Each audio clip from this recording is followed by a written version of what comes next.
Pharmacy পড়তেছি অথচ ফার্মাসিস্টদের role কিংবা ফার্মাসিস্টদের রেসপন্সিবিলিটি নিয়ে জানি না, বিষয়টা কেমন যেন হয়ে যায় না?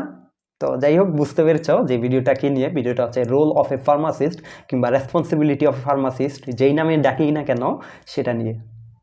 তো ফার্মাসিস্টদের রোল কিংবা রেসপন্সিবিলিটির মধ্যে রয়েছে production of medicine. Medicine production করা অবশ্যই ফার্মাসিস্টের কাজ। তারপর হচ্ছে provide information to other health care professional.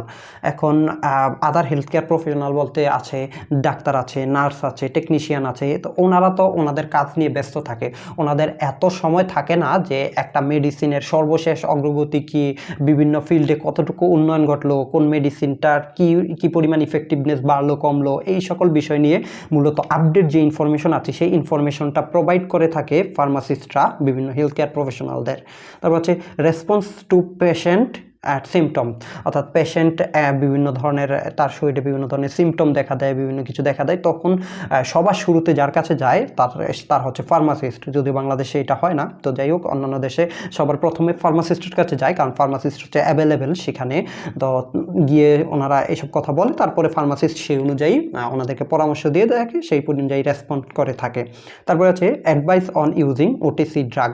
OTC drug মানে হচ্ছে over the counter drug. Over the counter drug বলতে বোঝায় যে সকল ওষুধ কেনার জন্য কোনোরূপ প্রেসক্রিপশনের দরকার হয় না, আমরা চাইলেই ওই ধরনের ওষুধ কিনতে পারি, সেগুলো হচ্ছে OTC drug, over the counter drug. তো এই ধরনের over the counter drug use করার ক্ষেত্রে বিভিন্ন ধরনের পরামর্শ দিয়ে থাকে একজন ফার্মাসিস্ট। তারপরে আছে monitoring prescription and checking possible errors. Doctor যখন প্রেসক্রিপশন লিখে দেয়, সেই প্রেসক্রিপশন নিয়ে মূলত সাধারণ মানুষ যারা আছে তারা ফার্মেসিতে যায় এবং ফার্মাসিস্ট সেই প্রেসক্রিপশনটা চেক করে। সেই প্রেসক্রিপশনটা চেক করে যদি দেখে যে সেখানে কোনো ইরর আছে কিনা, কোনো ভুল টুল আছে কিনা, সেগুলো চেক করা ফার্মাসিস্টের কাজ। তারপর হচ্ছে drug interaction check. Drug interaction বলতে কি বোঝায়? ড্রাগ ইন্টারেকশন বলতে বোঝায় বিভিন্ন ওষুধ তো মূলত এক ধরনের কেমিক্যাল। তো একই সাথে যখন 2টা 3টা 4টা ওষুধ একসাথে যখন একজন লোক ইউজ করবে, তখন সেই এক ওষুধ আর আরেক ওষুধের বিভিন্ন কেমিক্যালের মধ্যে বিভিন্ন ইন্টারেকশন ঘটে। অনেক সময় দেখা গেছে ওষুধের কার্যকারিতা কমে যায়, কিংবা ওষুধের কার্যকারিতা বেড়ে যায়, কিংবা ভিন্ন ধরনের সমস্যার সৃষ্টি হতে পারে। তো এই বিষয়গুলো চেক করে থাকে একজন ফার্মাসিস্ট। আর ফার্মাসিস্ট কেন চেক করে? কারণ হচ্ছে ওষুধের বিষয়ে সবচেয়ে যদি বেশি বিশেষজ্ঞ বলা যায় তাহলে সেটা হবে ফার্মাসিস্ট। এমনকি ড্রাগ ইন্টারেকশনের ক্ষেত্রে ডাক্তারদের চাইতেও ফার্মাসিস্টরা বেশি জ্ঞান রাখে। তো সেক্ষেত্রে ড্রাগ ইন্টারেকশন চেক করা একজন ফার্মাসিস্টের রোল কিংবা রেসপন্সিবিলিটি। তারপর হচ্ছে ডিল উইথ ইন্স্যুরেন্স কোম্পানি। বড় বড় কান্ট্রি যেগুলো আছে সেই সব কান্ট্রিতে আমরা জানি হেলথ ইন্স্যুরেন্স বলে একটা কথা আছে, যেটা বাংলাদেশে এখনও অ্যাভেলেবেল হচ্ছে না। তো এই হেলথ ইন্স্যুরেন্সের আওতায় একজন মানুষ বিভিন্ন ধরনের ইন্স্যুরেন্স করে থাকে। তো এই ইন্স্যুরেন্স একটা নির্ধারিত পরিমাণ টাকা কিন্তু ওনাদেরকে সরবরাহ করবে কোম্পানি, এর বেশি হলে হয়তো সরবরাহ করবে না। তো ইন্স্যুরেন্স কোম্পানিগুলোর সাথে ডিল করা কিন্তু ফার্মাসিস্টের কাজ। ফার্মাসিস্ট ওনাদের কাছ থেকে খোঁজখবর নেবে, ওনাদের বিষয়গুলো দেখবে যে কতটুকু পরিমাণ ওষুধ ওই পেশেন্ট খেতে পারবে ইন্স্যুরেন্সের কোম্পানির আওতায়। তারপরে আছে অ্যাফোর্ডেবল মেডিসিন। এখন আমার রুগীর ওষুধের দরকার, কিন্তু রুগী হচ্ছে গরিব, তো তখন কি করতে হবে? তখন প্রেসক্রিপশনে যেই ওষুধগুলো আছে সেই ওষুধগুলো দেখতে হবে এই ওষুধগুলো এই কোম্পানির চাইতে অন্য কোনো কোম্পানি কম দামে সরবরাহ করছে কি না। যদি কম দামে অ্যাফোর্ডেবল প্রাইসে যদি সরবরাহ করে, তাহলে সেই ওষুধটাকে পেশেন্টকে সাজেস্ট করতে হবে। তো এই অ্যাফোর্ডেবল মেডিসিন সরবরাহ করাটাও কিন্তু একজন ফার্মাসিস্টের কাজ। তারপর আছে কমিউনিকেট উইথ প্রেসক্রাইবার্স। প্রেসক্রাইবার বলতে ডাক্তারকে বোঝাচ্ছে আর কি। তো ডাক্তার যখন একটা প্রেসক্রিপশন করে, তখন সেই প্রেসক্রিপশন অনেক ধরনের আনক্লিয়ার লেখে থাকে। তো সেইটার জন্য যোগাযোগ করতে হতে পারে, কিংবা পটেনশিয়াল হার্মফুল কোনো দেখা গেছে কোনো ইরর পাওয়া যাচ্ছে, কোনো ড্রাগ ইন্টারেকশন পাওয়া যাচ্ছে, তখন কি করতে হয়? তখন প্রেসক্রাইবার বা ডাক্তারের সাথে ফার্মাসিস্ট যোগাযোগ করে।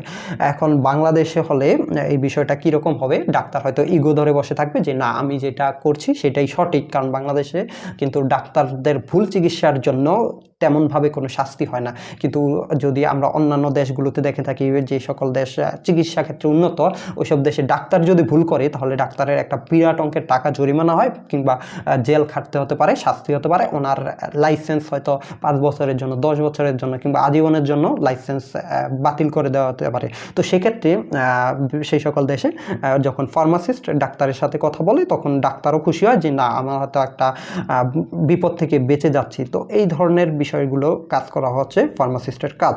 তারপর আছে ডিসপেন্স মেডিসিন, এটা নিয়ে তো আর কিছু বলার নেই, যে মেডিসিন বিক্রি করা ফার্মাসিস্টের কাজ, রিটেল ফার্মেসি যেটাকে বলা হয় এখন, মানে ওষুধের দোকানদার আর কি। তোমাদেরকে কাছে ওষুধের দোকানদার কথাটা খারাপ শোনালেও আসলে ফার্মাসিস্টরা মূলত ওষুধের দোকানদারই। বাংলাদেশ থেকে যারা আমেরিকা যায় কিংবা ইউরোপে যায় ফার্মাসিস্টরা, তারা মূলত কি করে, তারা তো রিটেল ফার্মেসিতেই বেশিরভাগ ক্ষেত্রে কাজ করে, এবং এটা করে তারা লাখ লাখ টাকা ইনকাম করছে। যেহেতু ওইসব দেশে রেগুলেশন আছে, রুলস আছে, সেহেতু এটা ঠিকভাবে চলছে। কিন্তু বাংলাদেশে যেহেতু রুলস নাই, রেগুলেশন নাই, সেহেতু বাংলাদেশে আসলে ফার্মেসির দোকানদার কিংবা ওষুধের দোকানদার এসব বললে আসলে হাস্যকর মনে হয়। যাই হোক, তারপরে অতীতে যেটা আছে সেটা হচ্ছে পেশেন্ট কাউন্সিলিং। পেশেন্ট কাউন্সিলিং বলতে পেশেন্ট যখন বিভিন্ন ওষুধের জন্য আসবে, বিভিন্ন কিছুর জন্য আসবে, তখন সেই পেশেন্টকে আসলে বোঝাতে হবে তো আপনি এই ওষুধটা কোন সময় খাবেন, খাওয়ার আগে না খাওয়ার পরে, বা দিনে কয় বেলা খাবেন, কিংবা ওষুধটা খাওয়ার পরে কি ধরনের ইফেক্ট দেখা দিতে পারে, সেটা খাওয়ার পর কিছু হইলে তাপমাত্রা বাড়বে না কমবে, কিংবা মানে কতদিন লাগতে পারে, এইসব বিষয়ে সামগ্রিকভাবে পেশেন্টকে কাউন্সিলিং করার মতো সময় কিন্তু ডাক্তারের থাকে না। যেহেতু ফার্মাসিস্টের সময় আছে, সেহেতু ফার্মাসিস্ট এই পেশেন্ট কাউন্সিলিংয়ের ক্ষেত্রেও ভূমিকা রাখে। তারপরে যেটা আছে সেটা হচ্ছে monitor the effects of medicine. একজন পেশেন্টকে ওষুধ দেওয়ার পর সেই পেশেন্ট ওষুধটা খেয়ে তার পরবর্তীতে ভালো হচ্ছে না খারাপ হচ্ছে, কীরকম ইফেক্ট পড়ছে, কীরকম প্রভাব পড়ছে শরীরে, সেই সকল বিষয়ে মনিটর করাও ফার্মাসিস্টের কাজ। তারপরে আছে প্রপার স্টোরেজ অফ মেডিসিন। আমরা জানি মেডিসিন একটা সংবেদনশীল জিনিস, এটার পর্যাপ্ত উপযোগী তাপমাত্রায় এবং উপযোগী আর্দ্রতায় উপযুক্ত পরিবেশে রাখতে হয়। তো এই প্রপার স্টোরেজ অফ মেডিসিন এইটা একজন ফার্মাসিস্টই করে থাকে। তারপরে আছে involves in research and development. বিভিন্ন ধরনের রিসার্চ এবং ডেভেলপমেন্টের সাথে ফার্মাসিস্টরা ইনভলভ হয়। সেটা হচ্ছে বিভিন্ন ওষুধের source, manufacture, quality control, quality assurance, storage, effectiveness, এগুলো কীভাবে বাড়ানো যায় কিংবা কীভাবে আরও ভালো করা যায়, সেই সকল বিষয় নিয়ে রিসার্চ অ্যান্ড ডেভেলপমেন্ট করা হচ্ছে ফার্মাসিস্টের কাজ। তারপরে আছে ইনভলভড ইন একাডেমিক প্রোগ্রাম। আমাদেরকে যে স্যাররা ফার্মেসি পড়ায়, সেই স্যাররা কি, সেই স্যাররা তো এক ধরনের ফার্মাসিস্টই। স্যাররা ফার্মেসি পড়ালেখা শেষ করে তারপরে তো আমাদেরকে পড়াচ্ছে। তো এইটা হচ্ছে ইনভলভড ইন একাডেমিক প্রোগ্রাম। তারপরে আছে ইনভলভড ইন ভ্যাকসিনেশন। ভ্যাকসিনেশন প্রক্রিয়ায় আমরা জানি, ভ্যাকসিনেশন প্রক্রিয়ায় যে ট্রায়াল হয়, সেই ট্রায়ালে একটা টিম থাকে সেই পুরো টিমের মধ্যে কিন্তু ফার্মাসিস্ট অবশ্যই অন্তর্ভুক্ত থাকতে হবে। তারপরে আছে অ্যাডমিনিস্ট্রেশন, অর্থাৎ যেমন হচ্ছে করোনার ভ্যাকসিন কিছুদিন আগে দেওয়া হলো, তো আমেরিকাতে এই করোনার ভ্যাকসিন মূলত ফার্মাসিস্টদের মাধ্যমে দেওয়া হয়েছে। এছাড়া অন্যান্য দেশগুলোতেও সেম পরিমাণে ফার্মাসিস্ট ইনভলভ ছিল ভ্যাকসিনেশন প্রোগ্রামে, যদিও বাংলাদেশে ছিল না। তারপরে আছে ভেটেনারি ফার্মেসি। এখন মানুষের ওষুধের জন্য ফার্মাসিস্ট দরকার, মানুষের ওষুধের জন্য পর্যাপ্ত মান নিয়ন্ত্রণ, কোয়ালিটি কন্ট্রোল, কোয়ালিটি অ্যাসিউরেন্স, এই সকল কিছু দরকার, রিসার্চ দরকার। গরুর ওষুধের জন্য কি দরকার না? গরুর ওষুধ কি আমরা যাকে তাকে দিয়ে বানাতে পারি? যদু, মধু, গেদু, এইসব লোকদেরকে দিয়ে তো ভেটেনারি ফার্মেসি বা গরুর কিংবা বিভিন্ন প্রাণীর যে সকল ওষুধ আছে সেই ওষুধ বানাতে পারি না। সেই ওষুধ বানাতে হলে অবশ্যই ফার্মাসিস্টের দরকার হয়, সেটাকে বলা থাকে ভেটেরিনারি ফার্মেসি। তো এইগুলো ছিল একজন ফার্মাসিস্টের রোল কিংবা রেসপন্সিবিলিটি। এর বাইরেও বিভিন্ন ধরনের ফার্মাসিস্ট বিভিন্ন রোল প্লে করে থাকে, সবগুলো হয়তো আমাদের পক্ষে খুঁজেও বের করা সম্ভব না। তো যাই হোক, ভিডিওটা এ পর্যন্তই।